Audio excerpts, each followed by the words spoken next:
하솔에서 통치하는 가나안 왕 야빈의 손에 그들을 파셨으니 그의 군대 장관은 하로셋 하고임에 거주하는 시스라요.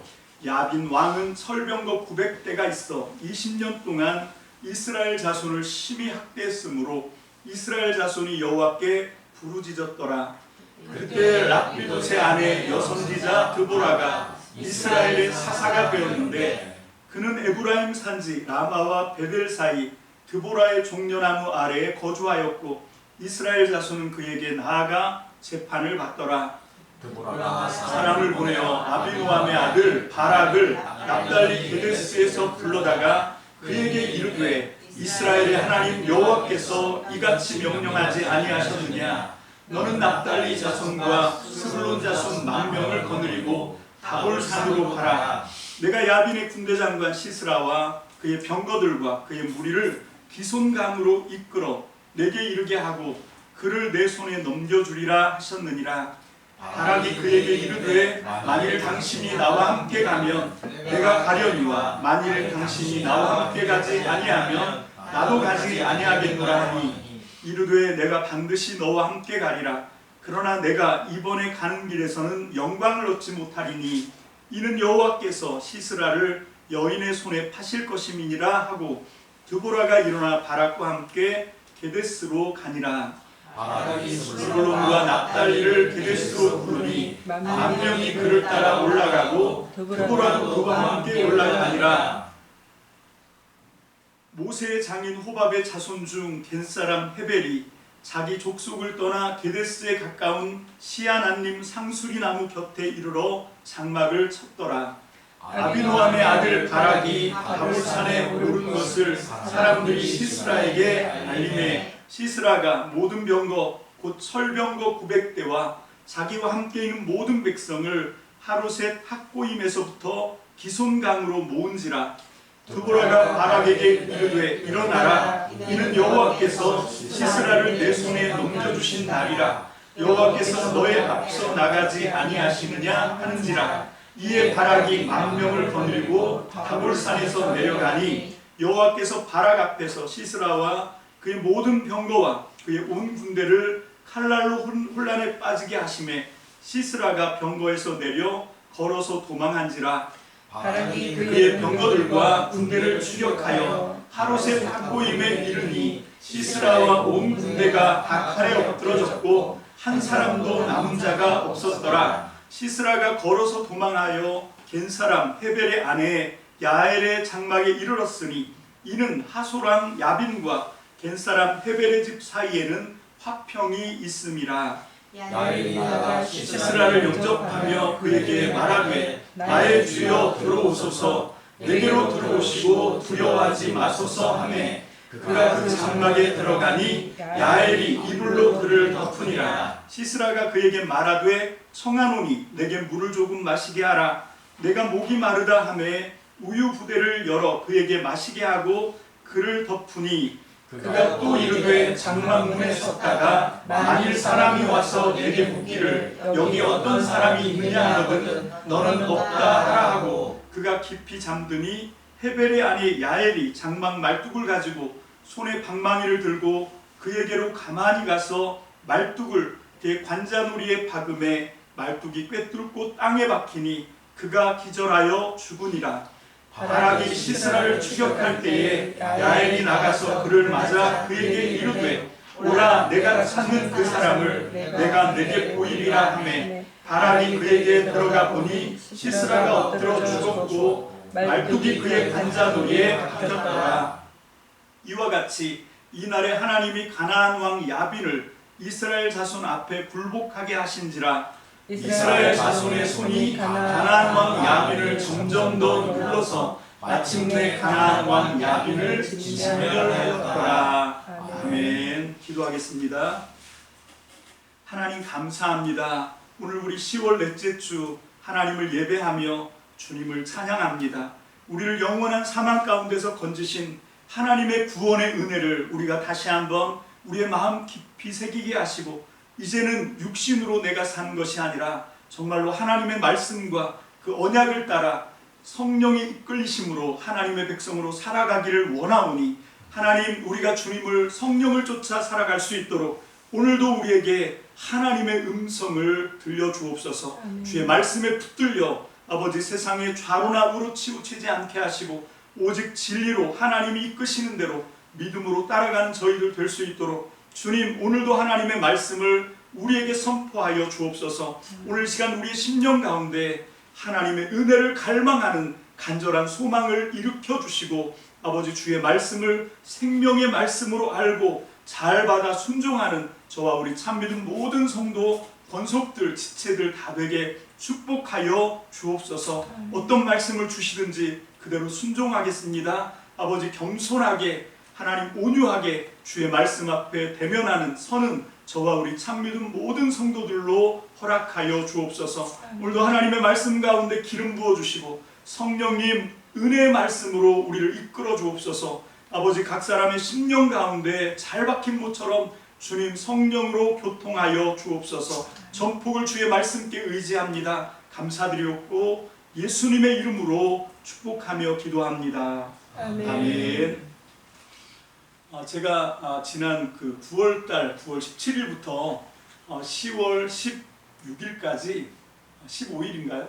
15일까지 미국 시애틀에 있었습니다. 그 시애틀에 있을 때 우리 김만현 선교사님, 김경희 선교사님은 집을 가정을 이렇게 열어서 저희의 그 한 달 동안의 삶을 이렇게 허락해 주셨어요.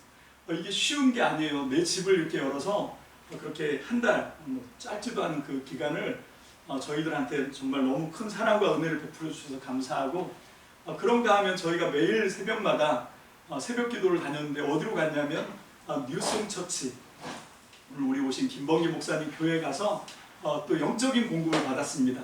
그래서 영육간의 충만한 은혜를 저희가 한 달 동안 이렇게 누려서 너무 우리 선교사님과 또 목사님께 너무 감사한 말씀을 드리고 그리고 우리 김범기 목사님 은혜의 말씀을 제가 사모했는데 우리 목사님이 지금 안식월이거든요.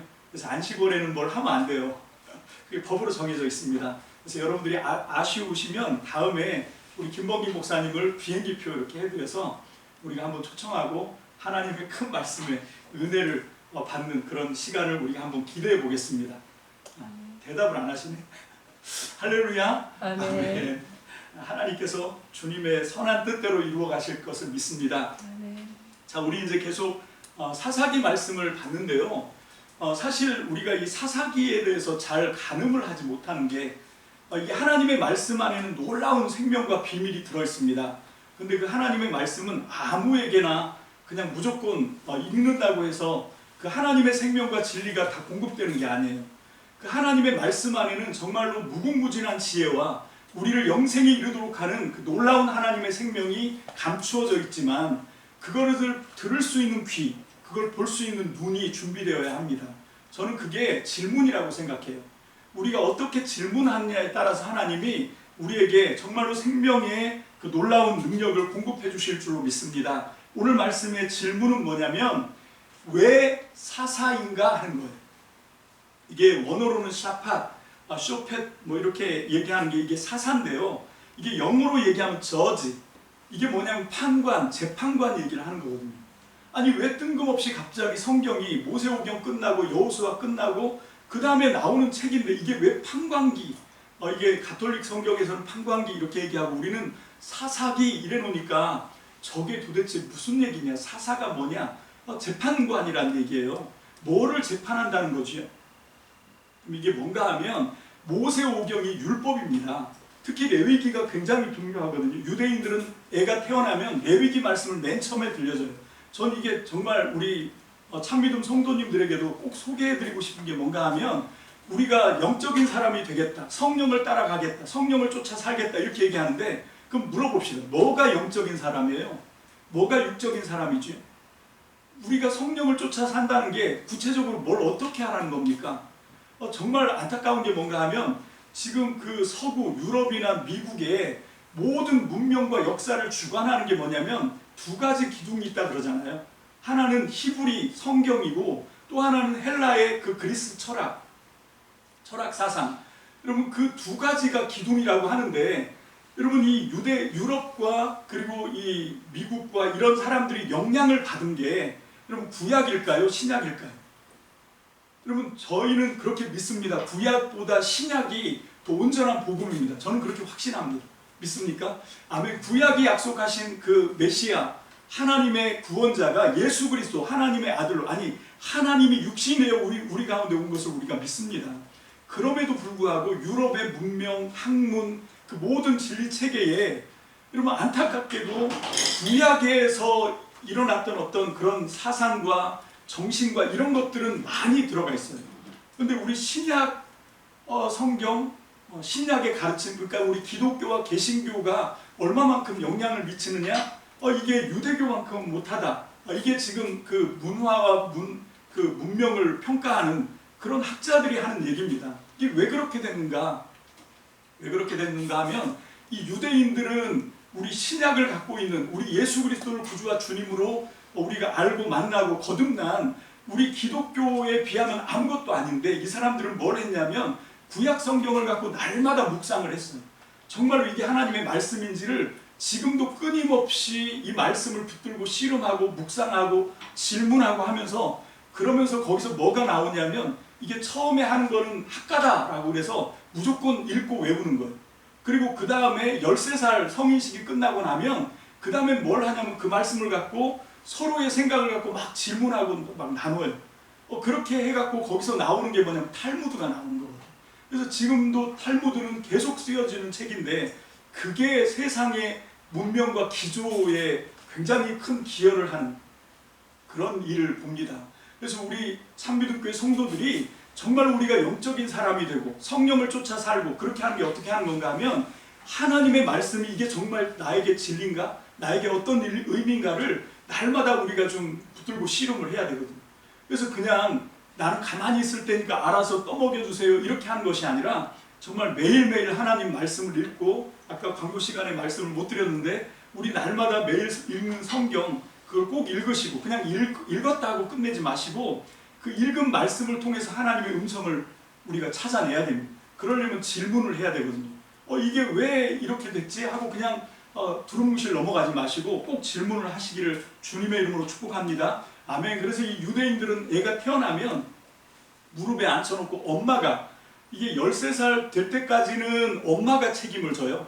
무릎에 앉혀놓고 뭘 하냐면 이 모세오경, 특히 이 레위기부터 시작해서 애한테 계속 들려줍니다. 그렇게 하다가 애가 말을 배우잖아요. 그럼 한마디씩 따라하게 합니다. 그래서 애들이 말씀을 외우는 거예요. 그래서 성인식을 할 때 꼭 모세오경을 다 외우게 하는데 그걸 다 못 외우더라도 적어도 레위기만큼은 다 외워야 돼요. 그래야 애들이 이제 성인식을 통과하거든요. 그리고 나면 13살이 딱 되고 나면 이제는 교사가 바뀝니다. 엄마가 13살 이전까지는 교사였다가 이제 13살부터는 아버지가 교사가 됩니다. 그때부터는 아버지는 뭘 하냐면 한마디씩 말씀을 읽어주고 따라해 이렇게 하는 게 아니라 이미 하나님의 말씀은 13살 때까지 이제 다 들어가 있어요. 입력이 돼 있습니다. 그 말씀을 갖고 뭘 하냐면 이제 치열하게 토론을 합니다. 아버지여도 양보가 없어요. 그래서 막 치열하게 그 말씀을 갖고 자기가 깨달은 거 그걸 아버지한테 막 설득시키고 그러면서 막 이걸 합니다. 그래서 이 유대인들의 뇌를 연구해 보면 우리랑은 다르대요. 우리는 이 기승전결해서 시간 순으로 이렇게 가는데 얘들은 양쪽에서 이게 완성되어 나온다. 그런 얘기를 하는데 복잡해서 여기서는 다 설명을 해드릴 수가 없는데 시간 순서가 아니라 우리는 시간이 가면 먼 미래에 뭐가 완성될 거라고 생각하잖아요. 근데 유대인들은 그렇게 생각하지 않고 이미 말씀을 통해서 언약을 통해서 하나님이 완성하신 그 완성된 미래가 이제 우리 현재로 이렇게 온다고 생각하는 거예요. 우리도 그 시간을 따라서 과거, 현재, 미래로 하나님의 언약의 말씀을 붙들려서 우리가 순종하면 그 미래에서부터 오신 하나님의 그 언약을 따른 하나님의 신실하심을 통해서 이 말씀이 어느 순간인가 딱 만난다는 거죠. 그게 하나님의 이 약속이 이루어지는 때다. 이렇게 유대인들은 믿는데요. 근데 사실 그 얘기를 들으면서 제가 배가 아프더라고요. 왜냐하면 그건 우리 기독교의 신앙이고 그게 종말론 신앙입니다. 하나님의 나라는 이미 완성됐어요. 믿습니까? 근데 아직 아니에요. 아직 어두워요. 그럼 그 이미와 아직의 이 아주 긴장 속에서, 이 상관관계 속에서 우리는 뭘 하는 건가 하면 하나님을 믿는 거예요. 우리가 뭘 해서 이 유대인들처럼 말씀을 지켜 그거 안 되는 거 우리가 구약의 역사를 통해서 너무나 잘 압니다. 우리가 약속을 지키려고 해도 이미 우리는 하나님이 하라고 한 거 못하고 있고요. 하지 말라고 한 거 이미 저지르고 있는 거거든요. 그래서 뭐가 필요하냐면 속죄양, 예수 그리스도의 십자가의 대속이 필요한 거죠. 우리는 그냥 그 은혜에 붙들려 있는 거예요. 그렇다고 해서 그냥 다 예수님이 하나님이 알아서 해주세요. 그리고 우리는 아무것도 안 하냐, 그거 아니고요. 이제는 유대인들이 하는 것과는 다르게 유대인들은 자기들이 하는 거거든요. 근데 우리는 뭘 어떻게 하는 건가 하면 거듭나서, 우리 아까 성찬식 했잖아요. 내가 하는 게 아니라 내 안에 들어오신 하나님의 아들 예수 그리스도가 내 안에서 부활하셔서 성령을 통해서 우리가 이끌림을 받는 것이요. 그게 하나님의 능력에 붙들려 살아가는 그런 삶인 줄로 믿습니다. 이게 영적인 삶이에요. 이게 성령을 쫓아 사는 삶입니다. 성령을 쫓아 사는 삶에 하나님의 말씀이 빠지면 안 되거든요. 그래서 저와 여러분들은 하나님의 말씀을 따라 살아가는 저와 여러분들이 되시길 주의 이름으로 축복합니다. 아멘. 그래서 이 모세오경에서 우리가 정말 매일 강조하는 것 중에 하나가 출애굽기 19장 5절로 6절입니다. 출애굽기 19장 5절로 6절, 우리 다 함께 하나님의 말씀을 받습니다. 시작. 세계가 다 내게 속하였나니 너희가 내 말을 잘 듣고 내 언약을 지키면 너희는 모든 민족 중에서 내 소유가 되겠고 너희가 내게 대하여 제사장 나라가 되며 거룩한 백성이 되리라. 너는 이 말을 이스라엘 자손에게 전할지니라. 아멘. 자, 이게 하나님이 아브라함을 통해서 이스라엘 백성을 선택하신 목적입니다. 왜 선택했냐? 세계가 다 내 거다. 근데 먼저 내가 너희 이스라엘 민족을 먼저 선택을 했다. 제사장 나라로. 그래서 너가 제사장 나라가 돼서 네가 먼저 내 말을 잘 듣고 내 언약을 지켜서 모든 열방과 민족들을 하나님의 나라가 되게 해라는 거예요. 내 소유가 되게 하라는 겁니다. 여러분, 이게 이스라엘 자손에게 하나님이 맡겨주신 언약이에요. 그게 하나님 나라입니다. 여러분, 우리는 예수님이 오셔서 하나님 나라가 가까이 왔다 이렇게 얘기하면 그 시간과 2000년 떨어진 우리는 하나님 나라가 가까이 왔다고 그러면 우리는 다 죽어서 가는 천국 생각하거든요. 근데 그때 그 말을 들었던 사람들은 유대인들입니다. 이스라엘 백성들이에요. 이스라엘의 역사 속에서 살아갔던 그 이스라엘 후손들이 예수님의 그 말을 들으면 즉각적으로 아브라함과 다윗이 세웠던 하나님 나라를 생각합니다. 이 땅에 세워진 하나님 나라 이스라엘을 생각하는 거거든요. 이 사람들은 지금 587년에 바벨론에게 나라가 망하고 난 뒤에 계속해서 제국들이 대물림을 하면서 계속 속국으로 살아가면서 언제 하나님 나라가 회복될까, 이거에 대한 열망이, 이거에 대한 간절함이 있었거든요. 여러분, 이런 상황 속에서 예수님이 하나님 나라 약속을 한 거예요. 근데 이 사람들이 놓쳤던 건 뭔가 하면 혈통으로 이게 온다고 생각했던 거죠. 이건 혈과 육으로 되는 게 아닙니다. 이제 새 예루살렘, 새 이스라엘이 하나님 예수 그리스도를 통해서 우리에게 약속되어진 줄로 믿습니다. 여러분, 이제 하나님 나라는 이 옛날의 그 이스라엘이 아니라, 지금 현재도 이스라엘이 회복됐지만 그게 하나님 나라가 아니라 예수 그리스도를 머리로 삼고 교회가 된 저와 여러분들, 성도, 하나님의 교회를 통해서 이제 새 예루살렘, 새 이스라엘, 하나님의 나라가 회복될 줄로 믿습니다. 아멘. 그래서 우리가 하나님 나라 백성이 된 것을 믿고 우리가 그대로 살아가시기를 주의 이름으로 축복합니다. 아멘. 자, 그래서 이제 질문, 왜 사사라고 하는가? 왜 재판이라고 하는가? 뭘 재판한다는 걸까? 여러분, 지금 이게 신명기를 통해서 다시 한번 하나님이 하나님 백성으로, 이제 이 백성들을 하나님의 이 원대한 세계 모든 열방과 민족들을 구원할, 그래서 모든 세계 열방이 이스라엘만 아니라 모든 세계 열방을 하나님 나라로 만들기로 하나님이 작정하신 거거든요. 여러분, 우리가 이거 착각하시면 안 되는 게 아브라함이 뭐가 대단하고 이삭이 대단하고 야곱이 대단하고 그 뒤에 모세가 뭔가 열심을 내서 하나님 나라가 된 게 아니라 구약의 이스라엘도요, 이 구약의 이스라엘이 될 수 있었던 그 속에는 뭐가 있냐면 하나님의 열심이 있습니다. 하나님이 모세를 설득할 때 얼마나 열심히 설득하세요. 하나님이 이렇게 죄로 계속 자빠지고 넘어지는 이스라엘 백성들을 얼마나 오래 참고 얼마나 다시 회복하고 다시 또 가서 설득하고 하면서 하나님은 이 땅에 하나님 나라, 제사장 나라 이스라엘을 만들려고 얼마나 애를 썼어요. 근데 그게 이제는 구약의 이스라엘은 실패한 걸로 끝났지만 예수님을 통해서 이제 교회를 세우는, 여기도 우리의 열심이 아니라 하나님의 열심이에요. 그게 성령이 지금도 쉬지 않고 교회들을 세워나가는 그 성령님의 열심, 예수님의 열심, 하나님의 열심. 아들도 아끼지 않잖아요. 예수님은 자기의 모든 몸에 물과 피를 다 쏟고 생명도 아끼지 않고, 예수님이 그렇게 십자가에서 죽으신 목적이 뭡니까? 그냥 우리의 죄와 허물을 사하시고 우리에게 영생을 주시기 위했다고요? 그건 우리 편에서 얘기하는 거고, 하나님 편에서 보면 그렇게 해서 하나님 나라를 이 땅에 세우시길 원하는 거예요.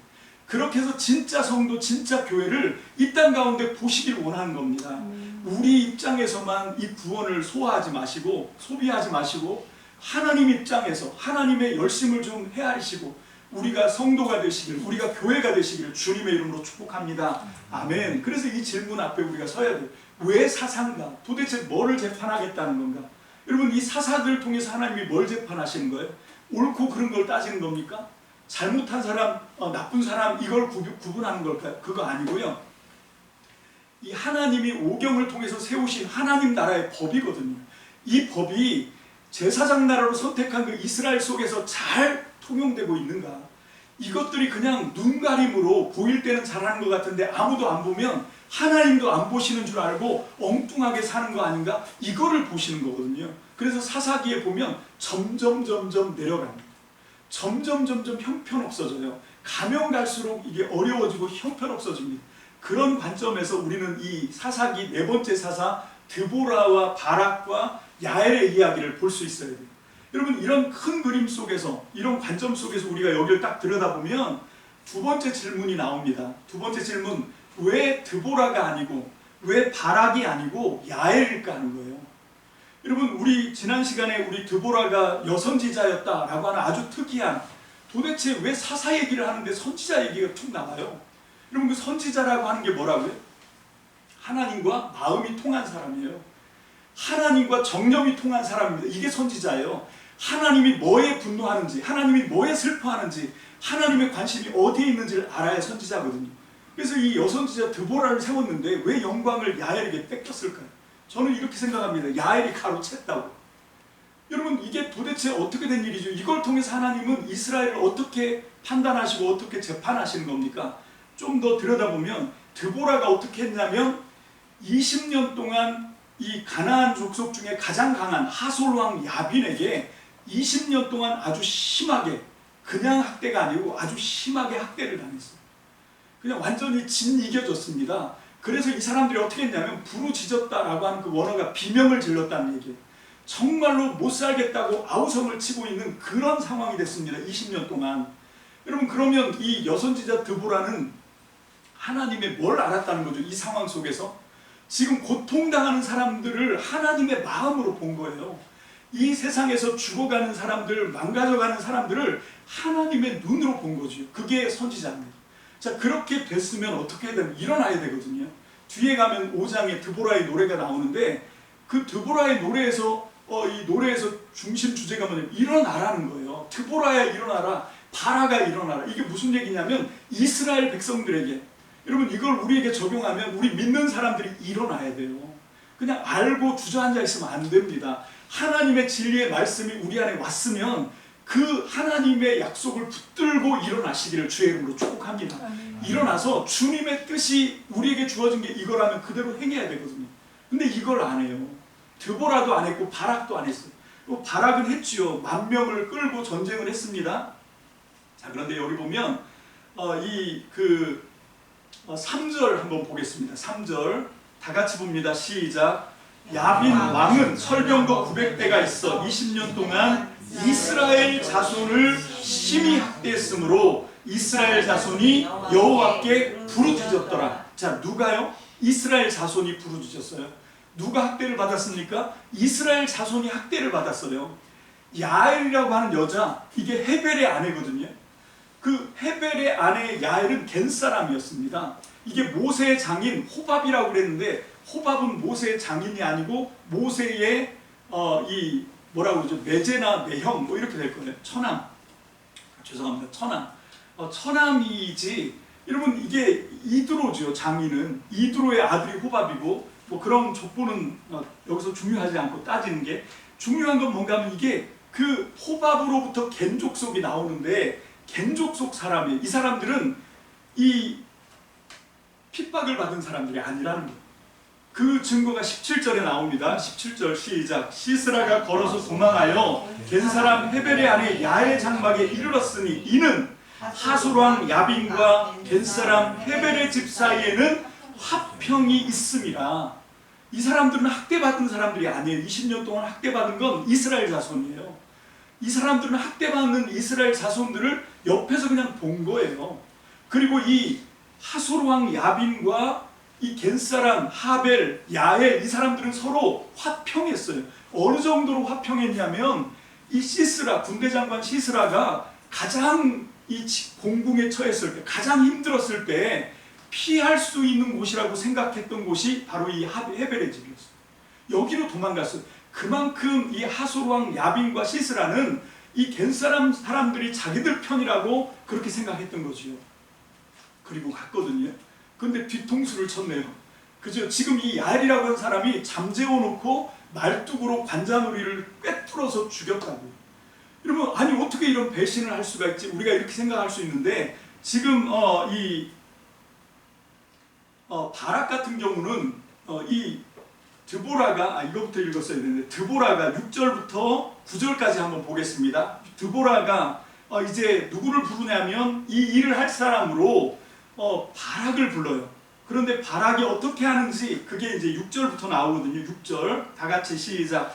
드보라가 사람을 보내요. 아비노함의 아들 바락을 납달리 게데스에서 불러다가 그에게 이르되 이스라엘의 하나님 여호와께서 이같이 명령하지 아니하셨느냐? 너는 납달리 자손과 스불론 자손 만명을 거느리고 가볼산으로 가라. 내가 야빈의 군대 장관 시스라와 그의 병거들과 그의 무리를 기손강으로 이끌어 내게 이르게 하고 그를 내 손에 넘겨주리라 하셨느니라. 바락이 그에게 이르되 만일 당신이 나와 함께 가면 내가 가려니와 만일 당신이 나와 함께 가지 아니하면 나도 가지 아니하겠노라 하니 이르되 내가 반드시 너와 함께 가리라. 그러나 내가 이번에 가는 길에서는 영광을 얻지 못하리니 이는 여호와께서 시스라를 여인의 손에 파실 것임이니라 하고 드보라가 일어나 바락과 함께 게데스로 가니라. 아멘.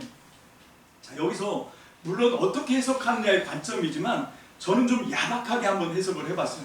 지금 여기 드보라라고 하는 사람과 아비노함의 아들 바락이라고 하는 사람이 이 이스라엘의 지도자예요. 여러분 뒤에 나오는 5장 이 드보라의 노래에 보면 이 사람들을 지도자로 세운 게 이 드보라가 뭐가 대단하고 바락이 뭐가 대단해서가 아니라 하나님이 뭐부터 따지냐면 이 하솔왕 야빈이 이스라엘로 쳐들어왔을 때 4만 명이나 되는 이스라엘 백성 가운데 누가 일어났냐 이렇게 얘기하는 거예요. 아무도 일어나지 않았다는 거예요. 아무도 이 하솔왕 야빈과 하나님 나라 이 언약 백성을 지키기 위해서 창을 든 사람이 없었다. 방패를 든 사람이 칼도 창도 보이지 않았다라고 지금 하나님이 얘기합니다. 그러면서 그렇게 이스라엘 백성들은 하나님 나라에는 관심이 없는 거예요. 오늘 저와 여러분들처럼. 저와 여러분들이 하나님 나라에 관심이 있습니까? 제가 볼 때는 자기 나라에 관심이 있어요. 저부터도. 이 땅에서 어떻게 하면 내가 잘 먹고 잘 살고 편안하게 살고 이거 다 내 나라예요. 여러분 하나님 나라를 위해서 우리가 정말로 안타까워하고 하나님 나라를 위해서 기도하고 하나님 나라가 이 땅 가운데 예수님이 약속하신 대로 예수님께서 하나님 나라가 임했다고 선포하셨잖아요. 그 예수님의 선포가 이루어지도록 우리가 하나님 나라로 살아가시길 주의 이름으로 축복합니다. 근데 지금 여기는 서로 눈치를 보고 있는 거예요. 그래서 드보라가 아비노함의 아들 바락을 불러다가 일어나 이제 가라 싸우러 나가라 그랬더니 왜 너는 안 가고 나만 보내려 그래 이런 거예요. 그러니까 네가 나랑 같이 안 가면 나도 안 갈래 이렇게 나오는 거죠. 그러니까 이 드보라가 바락에게 그래 나도 너랑 같이 갈게. 그래서 이제 같이 엉켜서 가는 그런 야박하게 해석한 겁니다. 물론 다르게 볼 수도 있어요. 자 그런데 어쨌건 이렇게 하면서 이 영광을 겐사람 야엘에게 뺏긴 거예요. 그럼 도대체 이 야엘은 어떻게 해서 이 영광을 가로챘을까? 이건 뭐 성경에 나오지 않습니다. 그래서 저는 이렇게 해석할 수 있는 그 근거들을 이 뒤에 전체적인 성경을 통해서 한번 확보해 보기를 원해요. 첫 번째로 왜 예수님이 이 땅에 성육신에 오셨냐는 거죠. 인카네이션. 그 예수님이 죄와 사망 가운데 있는 모든 자들을 위해서 하늘 보좌와 그 영광을 잠시 유보하시고 사람의 몸을 입고 시간과 공간과 연약함의 제한을 받는 인간의 몸을 입고 이 땅 가운데 내려오셨거든요. 이 땅 가운데 내려오셔서 우리가 지은 죄인데, 우리의 해결해야 되는 죄 문제고 사망의 문제인데, 예수님이 이게 마치 자기 문제인 것처럼 그 모든 것을 자기가 한 몸에 담당하시고 속죄양이 되시고, 여러분 희생 제물이 되셔서 우리를 하나님의 진노에서부터 건져내시려고 당신이 하나님의 맹렬한 진노를 받으셨습니다. 여러분 이거 쉬운 거 아니에요. 여러분 이게 십자가 정신입니다. 오늘 예수님은 자기를 따르는 사람들에게 아무든지 나를 따라오려거든 뭐라 하래요? 날마다 자기를 부인하고 십자가 지고 나 따라와 할 때 그 십자가가 이겁니다. 예수님이 지신 십자가. 내가 책임져야 되는 게 아닌데 내가 죽어서 너 살릴게. 이게 십자가예요. 이게 사랑입니다. 오늘 우리에게 예수님은 하나님을 믿는 사람들에게 어떻게 하나님 나라가 이루어지냐? 여러분 십자가를 우리가 그냥 믿습니다 하고 우리의 뭡니까? 행동하지 않는, 그냥 단지 마음으로 어그리 동의합니다. 이걸로 끝나니까 이게 십자가가 세상에서 조롱을 당하는 거예요. 그게 아니고 정말 숫자가 작아도 상관없어요. 여러분 초대교회는 숫자가 많아서 로마를 꺾었습니까? 여러분 지금 우리 200만 명 성도들이 광화문에 모인다 그러잖아요. 여러분 거기 모여서 무슨 뭐 힘자랑 할 거예요? 그거 아닙니다. 거기서 해야 되는 게 뭔가 하면 다른 게 아니라 이 십자가를 통해서 보여주신 그 하나님의 자기 희생의 그 사랑을 우리도 똑같이 십자가의 정신으로 가는 거지. 그냥 말로만 십자가 걸고 옛날에 1096년도에 했던 게 십자군 전쟁이거든요. 그거는 십자군이라는 이름을 붙이면 안 된다고 생각합니다. 여러분 그렇게 하는 게 십자가가 아니고 정말 거기에서 나와 있는 대로 자기를 서서 복종하고 자기를 희생해서 정말로 이게 원수인데 그걸 살리는 거잖아요.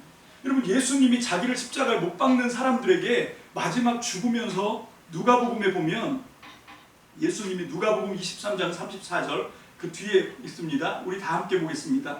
누가복음 23장 34절 시작. 이에 예수께서 이르시되 아버지 저들을 사하여 주옵소서 자기들이 하는 것을 알지 못함이니이다 하시더라. 아멘. 여러분 우리랑 이 서로 척진 사람들이 있어요. 원수들이 있습니다. 여러분 그렇게 뭐 여러 가지로 우리가 그렇게 그 하나가 될 수 없다고 우리가 단정적인 어떤 평가를 하는 사람들이 있겠죠, 그죠? 근데 그런 사람들 중에서 직접 나를 죽이는 사람보다 더 척진 원수가 있겠어요? 예수님은 지금 자기를 십자가에 못 박도록 만든, 예수님의 손과 발에 못질을 한, 옆구리 창을 찔러댄 그 사람들을 향해서 예수님은 용서의 메시지를 주십니다. 여러분 이게 나중에 스데반에 가면 자기를 돌로 쳐 죽이는 사람들을 향해서 똑같은 기도를 해요. 하나님 저들을 용서해달라고. 왜? 몰라서 그래요. 자, 따라합시다. 옆에 있는 사람 보시고 몰라서 그래요. 시작. 몰라서 그래요. 여러분 몰라서 그러면 여러분 화가 나는 게 아닙니다. 몰라서 그러면 어떻게 되는 거예요? 불쌍한 거예요. 아 몰라서 그렇구나. 내가 원하는 대로 이 사람이 행동하지 않는 게 몰라서 그런 거예요. 알면 그렇게 안 할 건데. 예수님이 하신 게 저들이 자기가 하는 일이 뭔지를 몰라요, 아버지. 그러니까 저들의 죄를 저들에게 돌리지 마시고 저들의 죄를 지금 어떻게 하겠다는 거예요? 자기가 해결하시겠다는 거죠. 십자가에서. 그래서 십자가에서 피 흘리고 죽으신 거거든요. 이게 예수님이 우리에게 주신 십자가의 복음입니다. 여러분 이 은혜로 우리가 구원을 받았습니다. 이 은혜로 죄인에서 의인으로, 여러분 사망자에서 생명으로, 여러분 지옥 백성에서 하나님 나라 백성으로 옮겨진 거예요. 믿습니까? 아멘. 그렇다면 우리도 그 십자가의 정신으로 이 세상 가운데, 여러분 분열과 다툼이 있는 세상 가운데 하나님의 평화를 만들어가는 저와 여러분들이 십자가의 용사가 되시길 주의 이름으로 축복합니다. 아멘. 그걸 누가 했냐면 예수님이 하셨고요. 제가 보니까 야엘이 그걸 하는 거예요. 아무 척진 게 없다니까요. 오히려 화평한 관계였습니다. 근데 이 사람이 어떻게 그렇게 했냐면 아픈 사람들과 약한 사람들과 고통당하는 사람들과 함께 했던 거죠. 그 20년 동안 심하게 학대받는 이스라엘 백성들을 저것들은 나랑 달라 이렇게 생각했으면 야엘이 왜 자기 손에 피를 묻히겠어요? 여러분 이거 쉬운 거 아니에요. 말뚝으로 사람 관자놀이를 방망이로 쳐서 꿰뚫어서 죽였다니까요. 여러분 이거 지금 여러분 보고 하라 그러면 누구 할 사람 있어요? 저는 닭목도 못 비틀겠습니다. 닭목도 이렇게 2바퀴 반 돌리면 죽는다 그래서 2바퀴 반 돌렸는데 안 죽어요. 조금 있다가 풀어놓고 미안하다. 그랬는데 이게 쉬운 거 아니거든요. 근데 어떻게 이런 일을 할 수 있어요? 고통당하는 사람을 본 거거든요. 그 사람들의 고통이 그냥 고통당하는구나 이걸 그냥 보고 듣고 체험해서 아는 걸로 끝나는 건 소통이 아닙니다. 여러분 우리가 서로 소통하자 그러는데 지금 이제 AI 시대가 되면 가장 중요한 게 뭐냐면 소통하는 인간을 만들어내야 돼요. 이게 소통하는 게 뭐냐면 다른 사람이 아픔을 당할 때 고통을 당하는 거를 그걸 그냥 저 사람이 힘들구나 저 사람이 아프구나 하는 건 그냥 아는 거예요. 그건 소통이 아닙니다. 진짜 소통은 뭐냐면 그 이서진 씨가 했던 이 대사 아시죠? 아프냐? 나도 아프다. 그러니까 타인의 고통이 나의 고통으로 느껴져야 돼요. 여러분 겐 족속인데 이스라엘 자손들이 고통당하는 게 내 고통으로 느껴지니까 시스라를 처단하는 거죠. 우리가 정말로 이 믿음이 회복되시길 주의 이름으로 축복합니다. 하나님은 그렇게 약한 사람들의 고통, 신음소리에 외면하는 여러분 그런 사람들을 통해서 하나님 나라가 만들어지지 않아요. 이 땅 가운데 아직도 어둠이 있습니다. 이 땅 가운데 아직도 많은 혼란이 있고 어려움이 있어요. 여러분 이런 이 무질서와 혼란 속에서 이 죄악이 가득한 세상 속에서 어떻게 하나님 나라가 이루어집니까? 야엘처럼 그 신음하는 약한 사람들의 고통과 아픔과 슬픔이 나의 고통으로 느껴져야 됩니다. 어떻게 그걸 느낄 수 있어요? 인간으로서는 불가능합니다. 하나님의 성령이 임하시고 하나님의 마음으로 바뀌지 않으면 약자의 고통을 우리가 함께 한다고요? 그건 말이 안 됩니다. 우리는 어디에 더 관심이 있냐면 저 밑에 있는 낮은 데 있는 사람이 아니라 우리는 우리보다 더 높은 데 있는 사람들의 심기를 살피고 비율을 맞추고 어떻게 하면 저 사람들의 마음에 들까? 여기에 우리는 본능적으로 훨씬 더 민감해요. 밑에 있는 사람들이 신음하고 비명 지르고 해도 안 들립니다. 안 보입니다. 이게 정상이에요. 여러분 이거는 육체를 가진 사람이면 누구나 똑같아요. 좀 잔인한 얘기해서 죄송합니다만 히틀러가 그런 실험을 했다는 거예요. 유대인들을 상대로 이 아우슈비츠 가스실에서 별별 짓을 다 했는데 그 중에 하나가 뭐냐면 세상에 가장 숭고한 사랑이 엄마가 자식을 위해서 희생하는 모성애라고 그게 진짠가 한번 보려고요. 무슨 짓을 했냐면 갓난 아기를 금방 낳은 그 산모와 아기를 방에다 가두고 밑에서 불을 뗐어요. 바닥이 점점 뜨거워지는데 보통 뜨거워지는 게 아니라 도저히 살 수 없을 정도로 뜨거워졌을 때 어떻게 하냐면 거의 모든 엄마들이 아기를 깔고 그 위에 올라서더래요. 자기 안 뜨거우려고. 이게 우리 인간의 본능이에요. 근데 어떻게 약한 사람들, 없는 사람들, 가난한 사람들의 신음을 듣는다고요? 이거는 사람이 본능으로 들려지는 소리가 아닙니다. 이건 하나님의 영이 임하셔야 돼요. 하나님의 마음이 우리 속에 쑥 들어와야 그때 비로소 눈이 뜨이고 귀가 열립니다. 이게 들을 귀 있는 자예요. 이게 볼 수 있는 눈입니다. 우리는 거듭나지 않으면 하나님의 진리를 알 수는 있어요. 아는 데까지. 그거를 실천할 수는 없습니다. 여러분 우리의 눈이 열리고 귀가 열리는 건 여러분 이게 내 눈으로 내 귀로 듣는다는 게 아니라 거듭나는 거죠. 성령이 임하셔서 우리가 새 존재가 되는 겁니다. 전 여러분들이 정말로 내 육체로 사는 것이 아니라 나로 사는 것이 아니라 나는 죽고 내 안에 그리스도로 거듭나시기를 주님의 이름으로 축복합니다. 아멘. 물론 여기 있는 사람들이 다 거듭났다고 얘기하겠지만 저는 저부터도 의심합니다. 내가 진짜 거듭난 사람 맞아? 여러분 우리의 구원을 놓고 기도해야 돼요. 나는 과연 거듭난 사람 맞나? 그런데 이렇게 드보라처럼 바락처럼 지금 세상이 이렇게 고통스러워하는데 신음소리가 끊임없이 들려오는데 그런데 그게 마치 안 들리는 것처럼 안 보이는 것처럼 외면하고 살 수 있나? 그런데도 예수 그리스도의 십자가의 복음을 전하지 않고 게으르게 있는데 이게 어떻게 거듭난 거지? 여러분 그러고 있는 차에 아무 상관도 없는 갠 사람이 벌떡 일어나서 이 영광을 가로채버린 거예요.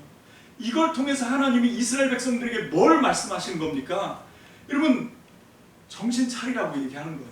제가 미국 갔을 때 가장 많이 들었던 얘기가 우리 필리비를 통해서 그게 아니지 이 얘기를 참 많이 들었어요. 그게 저는 주님의 음성처럼 들려요. 여러분 우리가 우리 자신에게 그걸 들이대야 돼요. 그거 아니지. 진짜 우리가 거듭나고 우리가 진리를 안다면 이렇게 사는 거 그거 아니지. 이게 생명을 알고 사는 삶이라고? 그거 아니지. 일어나야지. 여러분 일어나시길 주님의 이름으로 축복합니다. 하나님의 복음의 나팔이 불려지잖아요. 여러분 우리가 머뭇거리지 말고 정말 믿음으로 일어서시기를 주님의 이름으로 축복합니다. 아멘. 여러분 그렇게 해서 정말 이 땅에 하나님 나라가 이루어질 수 있도록 여러분 우리는 어떻게 하냐면 판단하는 일에 빨라요.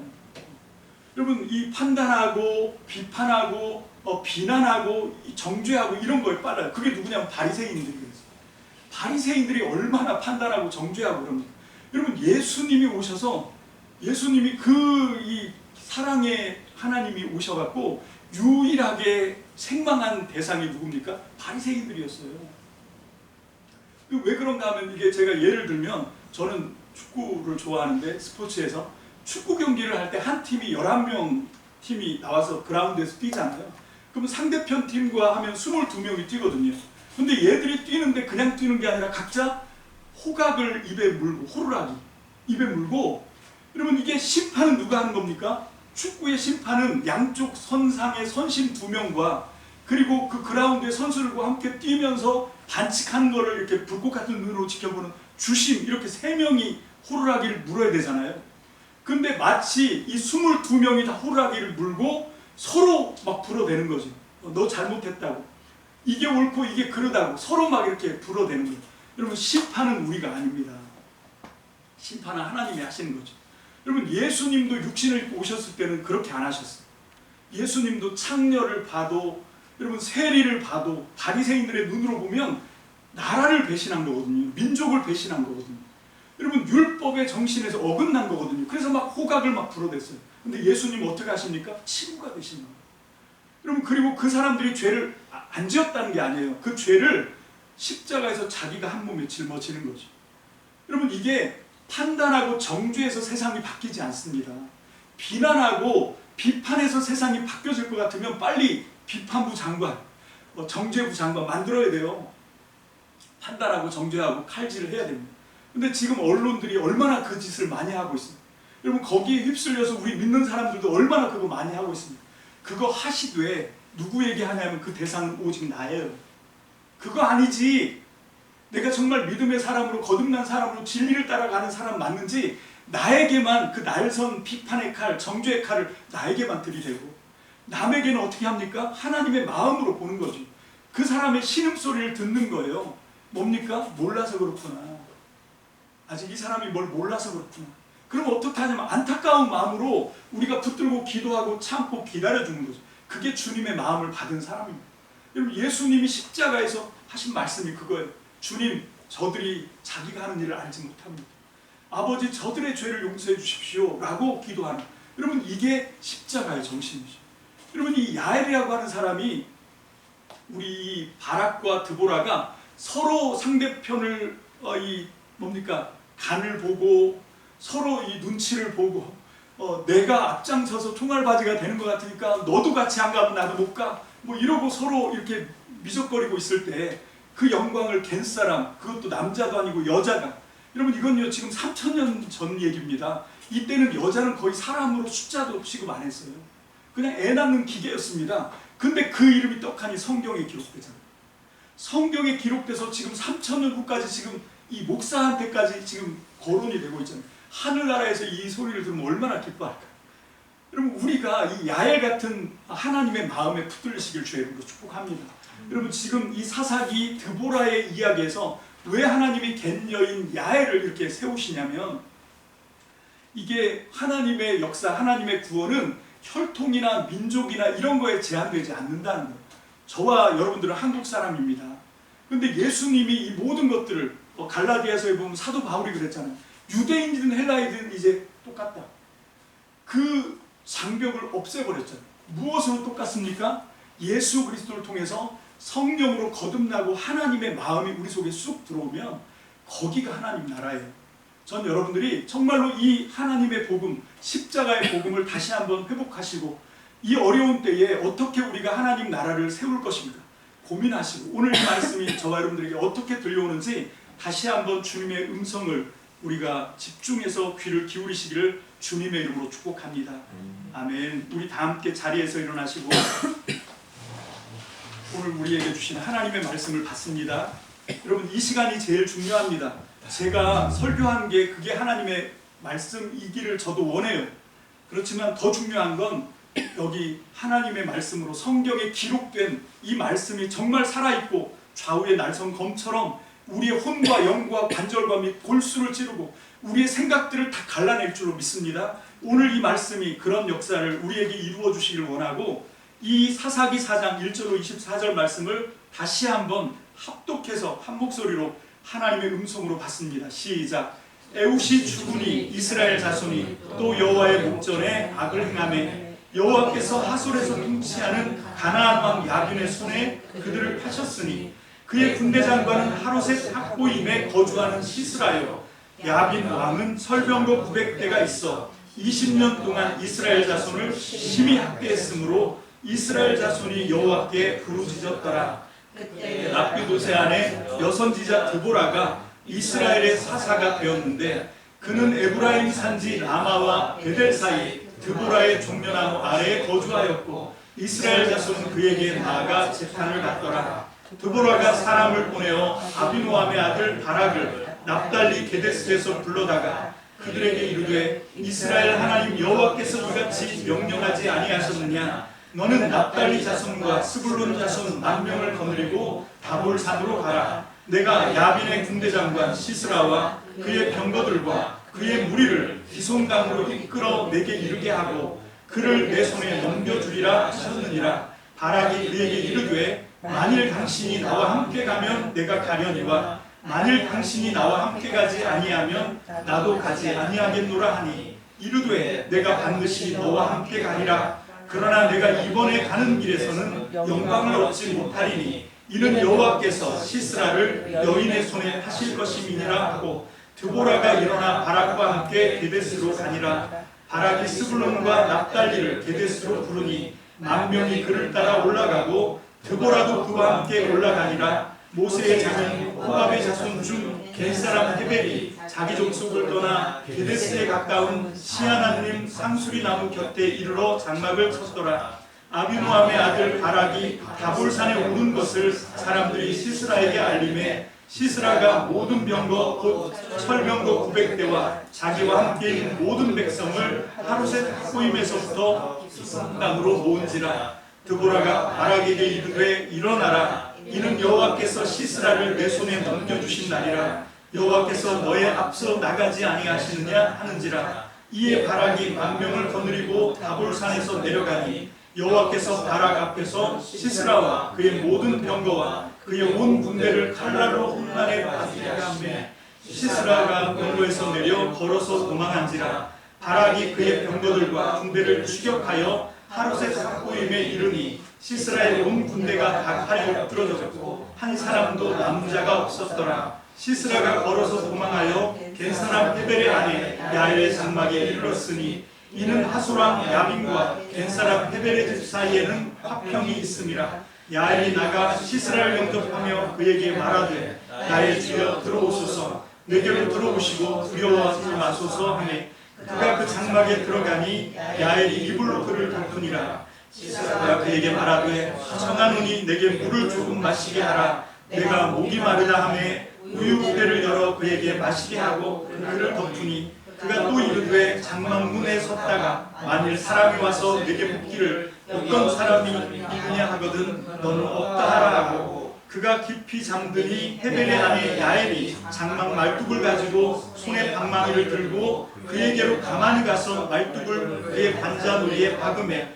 말뚝이 꿰뚫고 땅에 박히니 그가 기절하여 죽으니라. 바락이 시스라를 추격할 때에 야엘이 나가서 그를 맞아 그에게 이르되 오라 내가 찾는 그 사람을 내가 내게 보이리라 하매 바락이 그에게 들어가 보니 시스라가 엎드러져 죽었고 말뚝이 그의 관자놀이에 박혔더라. 이와 같은 이날에 하나님이 가나안 왕 야빈을 이스라엘 자손 앞에 굴복하게 하신지라. 이스라엘 자손의 손이 가나안 왕 야빈을 점점 더 눌러서 마침내 가나안 왕 야빈을 진멸하였더라. 아멘. 할렐루야. 주님 감사합니다. 오늘 우리가 정말로 악한 세력이 악한 원수 사탄의 세력이 점점 약해지는 하나님 그런 세상을 꿈꾸고 있습니다. 그러기 위해서 하나님 내가 먼저 십자가에 못 박히고 내가 먼저 하나님 앞에 부인되고 하나님 정말로 내가 온전히 낮아져서 하나님의 온전한 복음이 나를 통하여 온 세상 가운데 높아져야 할 줄로 믿습니다. 아버지 하나님, 그래서 정말로 이 혼란한 세상에, 이 어두운 세상에 하나님의 광명한 그리스도의 계절이, 우리 주님께서 말씀하신 하나님의 나라가 이 땅 가운데서부터 온전해질 수 있도록 우리 믿음의 성도들이 오늘 주신 이 말씀을 붙잡고 하나님 정말로 이 야엘처럼 하나님의 나라를 위하여 자기를 희생하며 헌신하는 하나님 그런 십자가의 성도들로 삶을 살게 주님 축복해 주옵소서. 오늘 주신 말씀, 나에게 주신 하나님의 음성 우리가 마음 깊이 새기고 하나님 이 말씀에 붙들려서 한 주간 살아갈 때 우리 주님 정말로 모든 일들을 우리 주님께서 동행하시고 함께 하셔서 온전히 주의 뜻을 이룰 수 있도록 주님 역사해 주시옵소서. 할렐루야. 이제는 우리 주 예수 그리스도의 은혜와 하나님 아버지 무한하신 사랑하심과 성령님의 감화, 감동, 능력으로 교통하시는 역사가 오늘 이 시간 주의 말씀을 받고 우리도 예수 그리스도의 십자가를 본받아 이 땅 가운데 믿음으로 온전히 순종하며 하나님의 말씀대로 일어나서 하나님 우리 자신을 주님의 복된 하나님의 나라 복음의 하나님 귀대한 통로로 쓰임받기를 결단하며 이 자리를 떠나가는 주의 백성들 머리 위에, 저들의 가정과 사업장 위에, 그리고 이 나라 이 민족의 소망인 하나님 나라와 교회 위에, 그리고 우리의 장래의 소망인 우리의 자녀들 머리 위에 이제로부터 영원토록 함께 있을지어다. 아멘.